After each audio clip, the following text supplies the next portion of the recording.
Hi, and welcome to the May 2020 Northwest Market Update. And what a month May has been. Most of the so-called experts will talk to you about how things are lower than they were a year ago, and this is because those are the easiest statistics to come by, and they fit the narrative.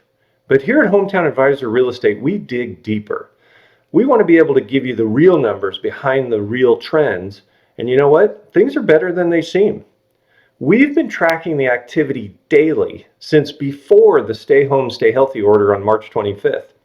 And yes, we did see a decline immediately following that order. The new listings, new escrows, and closings all fell about 30% in a matter of a couple of days. But then the decline stopped and volume stabilized at that new level for about 10 days. And then people started coming back to the market. We actually saw a 41% increase in activity that started on April 10th and have enjoyed a fairly steady rise since. So while the other people will tell you that things have declined 6.4%, which they have, they won't be able to tell you that they actually fell much further and surged back. In fact, new listings going into escrow, or pendings, have nearly doubled since pre-quarantine levels. So what does all of this mean? The market is doing fine.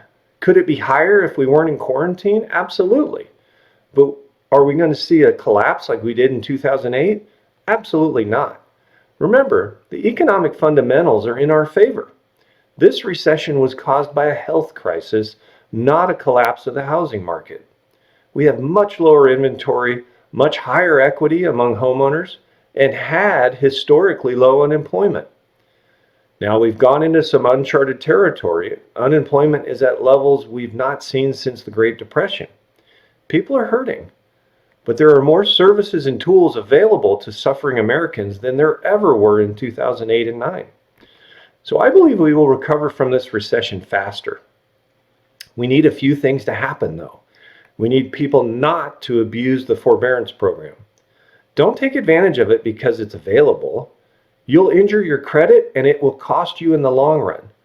Plus, there's no guarantee that your lender will just tack it on to the end of your current loan. In fact, none of the 6 lenders I spoke with will be doing that. Not one. Also, we need Congress to fund the forbearance. When people don't make those payments to their servicers, their lenders still have to front the interest to the investors or the mortgage-backed securities. This is estimated to be as much as $100 billion by the Mortgage Bankers Association. This would cripple the mortgage industry as we know it. And the sad thing is that Congress thinks that they want to protect the taxpayers from bailing out the lenders. And they don't realize that if they don't, the taxpayers ultimately will become the servicers. And so we bail them out and preserve an industry and thousands of jobs, or we don't bail them out, we lose that industry and those jobs, and we still have to come through with the money anyway. I say skip the middleman. We want there to be competition among lenders. It's good for America and it's good for Americans. So what should you be thinking if you're a buyer or a seller in this market? Well, buyers who sit on the sidelines waiting for it to end are missing out on some of the lowest rates in history. And I hate to tell you this, but when you notice that the virus is abating, the markets will have already risen and rates will have already gone back up. And if some sellers are choosing to stay off the market in an already low inventory market, you will benefit from that lack of competition and the increased buying power that buyers are wielding due to the low interest rates.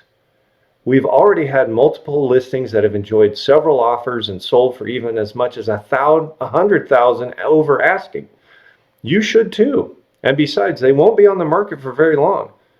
I would love to hear your questions and opinions. Comment, like, forward, and subscribe below.